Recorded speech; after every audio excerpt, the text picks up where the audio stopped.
Karó, eitt jafntefli, hvernig myndirðu bara summera upp tilfinningarnar eftir leikinn?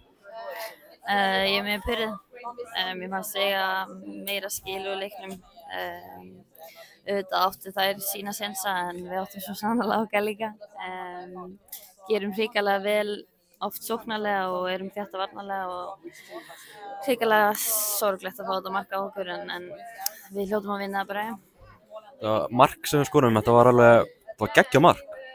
Já, þetta var mjög vel gert hjá Svindsi. Ég vissi að hún myndi skora, þannig að ég var ekki að stressa mig á þessu að hún var komin 1-1 á stelpuna. Það er flott að klára svona sénsa. Það var líka alveg vel gert hjá þér. Já, takk. En bara svona, já, fyrri hálfleikurinn, við fengum alveg færi til að bæta við mörkum og fara með þægilegri stöðu í fyrri hálfleikin. Já, í seinni hálfleikin. heldur betur. Ég held ég myndi skora úr þessu færi svefni á öðrum degi. Veit ekki alveg hvað gerist. Ég eyði of miklum tíma á boltanum og geri færi svolítið þröngt fyrir sjálfa mig. Mér leið aðeins betur þegar ég sé besta leikmann heims klúðra eins færi í seinni hálfleik, Kallan Graham Hansen, þannig að þetta gerist. Þetta færi, þú varst alveg búin að lesa sendinguna? Já, hún kom inn á hana eftir að hafsendin meiðist og hún var óörugg, þannig að ég náði að lesa sendinguna en á að gera betur. Hvernig líður þér þegar þú ert að ganga inn til hálfleiks? Maður sér svona liðsfélagarnir að koma til þín og reyna að stappa í stálinn og svona, og leiðir þér alveg illa eða? Nei, ég veit bara að ég gera betur og þær setja líka bara pressa á mig að ég á að skora þessu, þannig að það var eiginlega bara málið. Seinni hálfleikurinn við svona fjallum aðeins tilbaka, þær svona koma aðeins á okkur, hvernig bara leið ykkur í seinni hálfleikin? Okkur líður aldrei illa með að verjast, sko.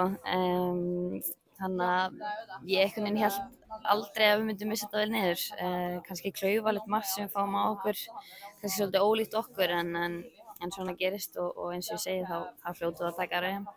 Svona má ekki missa fókusinn einhvern veginn bara í 1-2 sekundur og þá refsa þér. Já, klálega, þetta er náttúrulega heimsklassa lið með marga frábæra leikmenn inn á borðs og þær refsa ef það gerist færi á þessu.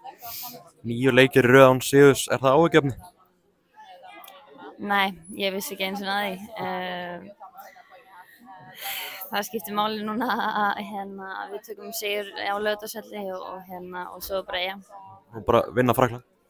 Við þurfum að vinna Frakkland, Fyrsti leikurinn á nýja Laugardalsvellinum, bara hvernig leggst það í að spila þann leik? Ég er mjög spennt.